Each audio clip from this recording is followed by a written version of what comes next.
We've arrested 25 criminal illegal aliens off of the streets of Minneapolis, and we have seen no help from state or local government in Minneapolis. But I think the American people should know, when we talk about our sanctuary city, what are we talking about? First and foremost, their state and local law enforcement are not allowed to engage with our law enforcement when our law enforcement is being assaulted, impeded, or obstructed. They're not allowed to answer calls for backup. That's why we see those growing violent crowds around our law enforcement as they try to enforce operations on the ground. But it also means, and this is so important, that our law enforcement officers are not allowed into the jails in Minneapolis. So we have murderers, we have rapists, we have child pedophiles. I mean, Dana, just look at this. An individual who was charged and convicted for murder of his 3-month-old son from Guatemala. That's one of the guys we've picked up. Known and suspected terrorists. An individual who was convicted of perpetuating human slavery. Those are the individuals who have been in these jails in Minneapolis. 470 of them. And yet Tim Walz has released them back onto the streets of Minneapolis to re-perpetuate the crime. That's why we have to be out there in full force to make sure we're finding these individuals and we are apprehending them so they don't terrorize more Americans and make for more victims. So a couple of really excellent points are being made here. Number one, ICE needs the National Guard because they've been vilified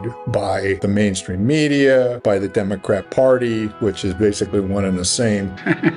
And so when you're made out to be the bad guy, you are empowering all the crazies out there to come after ICE and treat them like the bad guys. That's the point! That's why they're wearing masks, because their identities, if they become known, will put them and their families at risk in a way that local law enforcement will not be put at risk by having their identities made known. That's because local law enforcement is not being vilified by the mainstream media and by the Democrats. So this is entirely manufactured by the left, this entire problem. That is true. Also, the reason ICE is making all these street arrests, as was stated in this clip, is because you've got thousands of illegal alien criminals, not just people who are here illegally, but bad people who have committed very serious crimes. They're bringing drugs, they're rapists. Who are out on the street. These people, many of them, have been in custody locally. They get arrested for drunk driving, they get arrested for assault, and instead of turning them over, these so-called sanctuary jurisdictions, what they do is release them back onto the street. Well,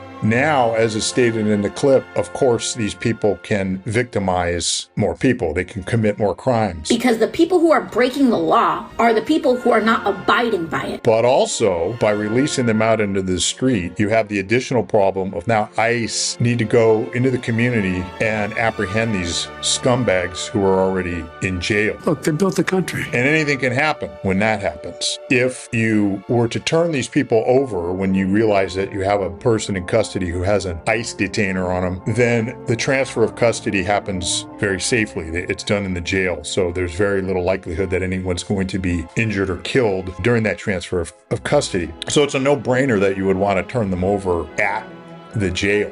Yeah. But instead, again, these Democrat-run cities, counties, and states choose to refuse to cooperate with ICE. So they know these people are wanted, but they don't let ICE know about them. They don't let ICE know that they have them in their custody. And so ICE has to go grab them on the street. And then you end up with shootings and all kinds of other uses of force that otherwise would never have happened. This is purely manufactured by the left, this problem. I get it. But obviously, the people who are in charge of these jurisdictions, these sanctuary jurisdictions, don't care about their own people. If they did, they wouldn't release these scumbags that they already have in custody onto the street. The question you got to ask is, why do people keep voting for this? I was in a mental hospital, which that's a whole other thing. It's unbelievable. I'm not going to treat any of these people with disrespect. Look, they built the country.